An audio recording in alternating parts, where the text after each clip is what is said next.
O Kaique Porto. De onde surgiram os livros da Bíblia e por que essa divergência da Bíblia católica para protestante? Pois é, né? Agora eu quero ver. São quantos livros a mais? 7. 7. Ou Vamos a lá? menos. São 7 livros a menos. Olha! Boa! Qualquer Mais ou menos. Eclesiástico, Sabedoria, Baruque, Baruque. 1º e 2º Macabeus, Judite Tobias. e Tobias. Tá. E aí, quem quer falar? E agora? Bom, De onde vem essa discordância? acho que Ou em algum momento foi igual? a questão é muito delicada, por quê? Porque ela envolve uma mudança de compreensão. O que eu quero dizer com isso?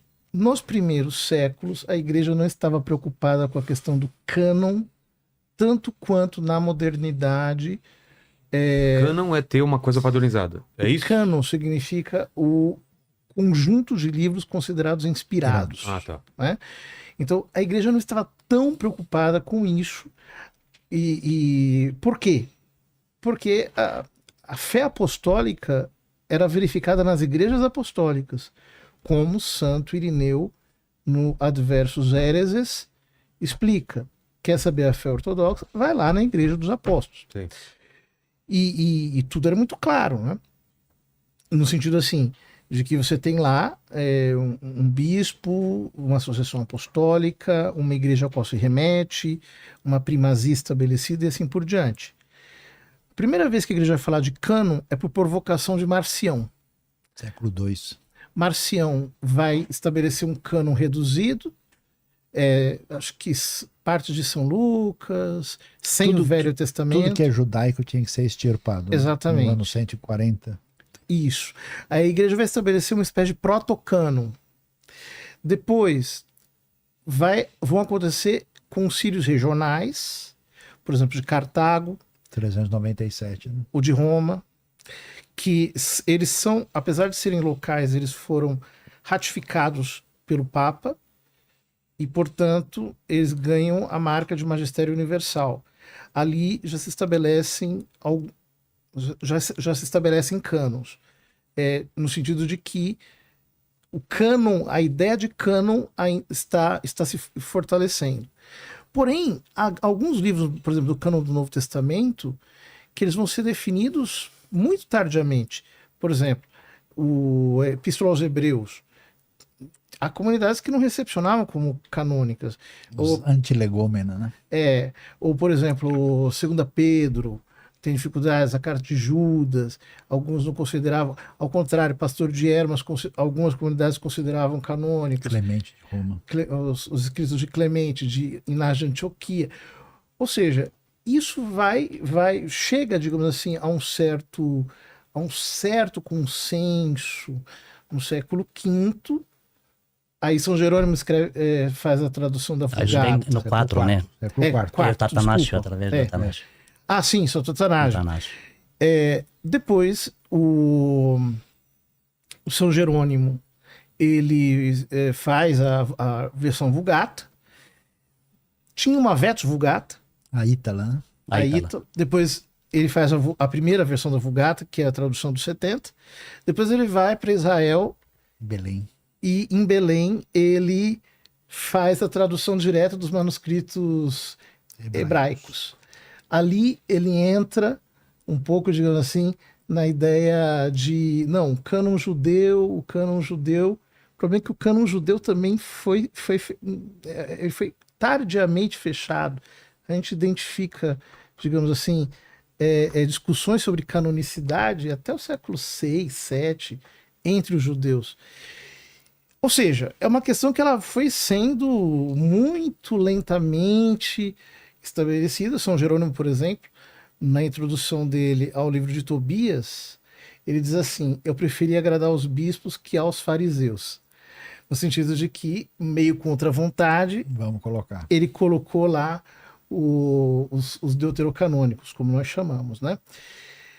Porém, digamos assim, o momento em que, para nós, o cânon é definitivamente fechado é no Concílio de Florença, que é no século XIV, por ali. Os protestantes vão discordar disso, porque eles acham que não é um fechamento do cânon, o cânon vai ser fechado em Trento, mas Florença foi apenas um catálogo dos livros que a Igreja Católica considerava como sendo inspirados. Mas fato é que nós temos já ao longo de toda essa discussão uma espécie de solidificação com discussão, com divergência. Alguns padres da igreja não aceitam os deuterocanônicos, outros aceitam os deuterocanônicos e assim por diante. Então, quando chega a reforma, o Lutero vai colocar os deuterocanônicos depois do Velho Testamento. Ele coloca, mas coloca depois do Velho Testamento. Isso acho que na Bíblia de Gutenberg também é assim, né? É porque a Bíblia de Gutenberg, 1454, ainda é Bíblia em latim, né? Em latim. O Lutero, ele vai terminar a tradução, porque ele vai fazer 1521 para 22 o Novo Testamento, e a Bíblia toda, na verdade, foram um conjunto de estudiosos, porque o pessoal não sabia hebraico, né? Então terminou só em 1534. Mas, claro, ele tem uma certa tolerância com os deuterocanônicos e que depois Quando é que eles caem fora da Bíblia protestante?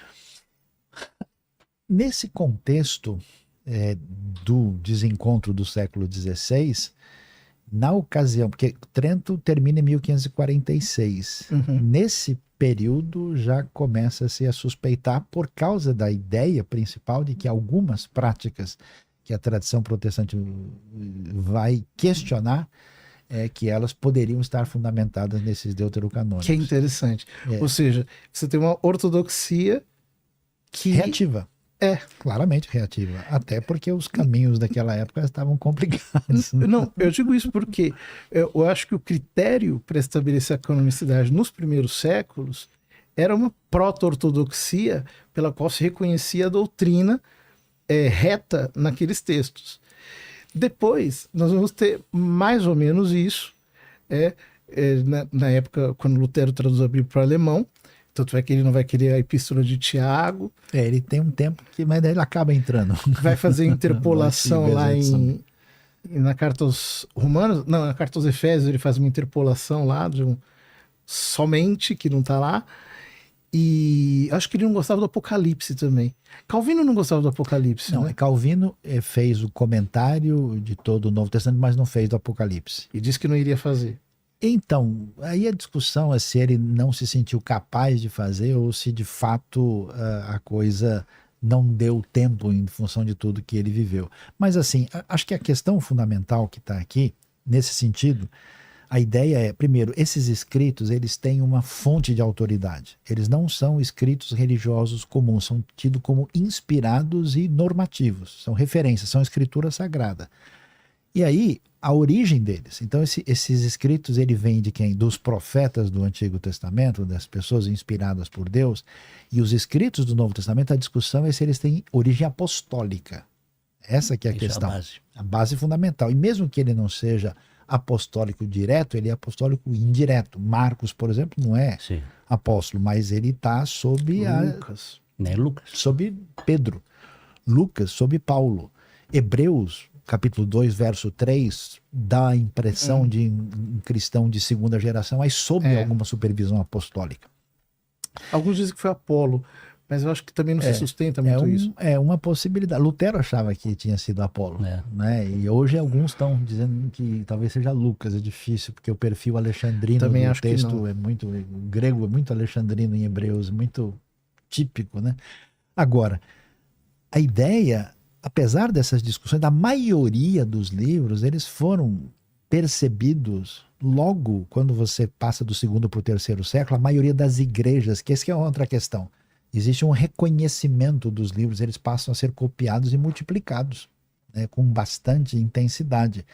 E aí surge a discussão dos casos menores, que vai amadurecer aí no próprio contexto do quarto século. Quando chega no quarto século, os 27 livros do Novo Testamento estão fechados e vão permanecer. Isso, sim. A discussão que surge da cristandade, na verdade, a culpa do nosso desentendimento, adivinha de quem que é? É dos gregos. Olha. Por quê? Esses livros que eles contaram é mais antes de Cristo, né? Colocado na versão grega. Sabe por quê? Porque no texto hebraico do Velho Testamento, apesar de ser verdade que os judeus só vão fechar definitivamente os livros plenamente mais tarde, mas já em Jâmnia, no primeiro século, aí você já tem uma ideia do qual que é a referência. Você pega Lucas 24... Mas Jâmnia não... Quer dizer, não fecha. não fecha, mas, porque as discussões continuam então, longe até. Mas, por exemplo, você pega Jesus mesmo citando em Lucas, ele fala daquilo que está escrito, né, na lei, nos profetas e nos salmos. Os salmos abrem os Ketuvim. Então, Os fariseus acreditavam nos Ketuvim. Então, e os saduceus tinham lá os seus problemas. Eles eram do Pentateuco apenas, né? Exatamente. Mas aí você tem uma cristalização nessa direção. Qual é a questão? A questão é que os judeus de Alexandria, que eram parentes e amigos do Estates, eles desenvolveram um Antigo Testamento com os 7 livros que são originalmente escritos em grego e não em hebraico e em aramaico. E aí, quando você lê um Embora segundo... Primeira Macabeus...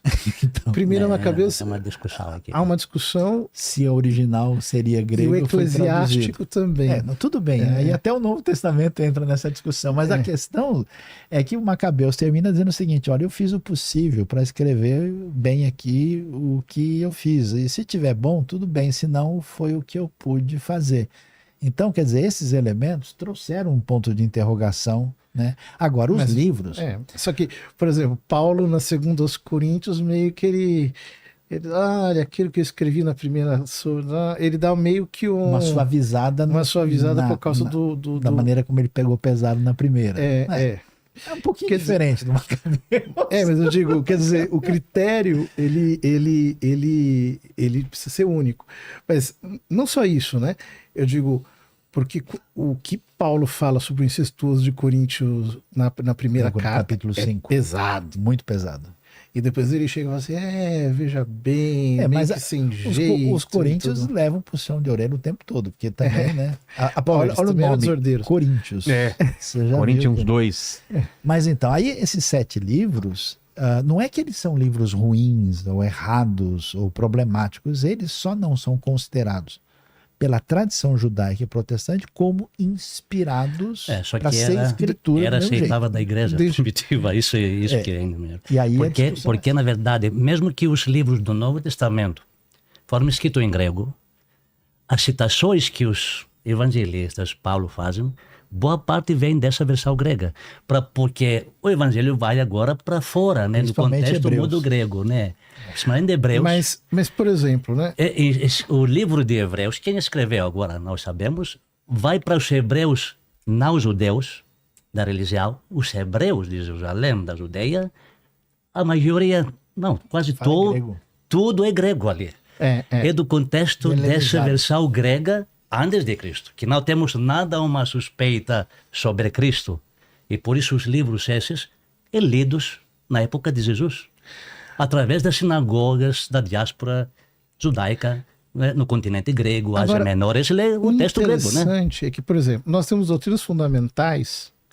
Por exemplo, nós todos acreditamos que Deus criou tudo ex nihilo, do nada. Sim. Isso na Bíblia aparece só em Macabeus, 2 Macabeus capítulo 7. Todos os outros relatos, ou quando se fala de criação, não se diz explicitamente ex nihilo.